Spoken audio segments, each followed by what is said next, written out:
सो ये देखिए अन्ना अपनी बीवी से ऑफिस के बारे में क्या बता रहे हैं। చెప్పావా दोस्तों वीडियो बहुत बढ़िया है, लाचक बने रहेगा।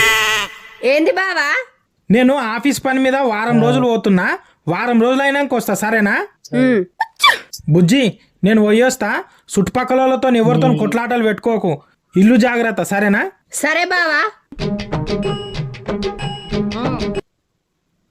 आ गए वापस। अरे रे रे, अन्ना की बीवी रो रही है। ఏమైంది, ఎందుకు ఏడుస్తున్నావు? 2 రోజులయ్య బావా మన కుక్క ఇంట్లోకి చెక్కన పోయింది. కుక్క పోయిందా అని ఏడ్చుకుంటా కూర్చున్నావు. బాధపడకు, కుక్క పోయిందా అని ఏడుస్తున్నావు. కాదు కుక్క పోయిందని ఫోటో తీసి ఫేస్బుక్ లో పెడితే ఒక్క లైక్ కూడా రాలేదు. దీన్ని ఏమన్నది సన్నాస దరిద్రుడా?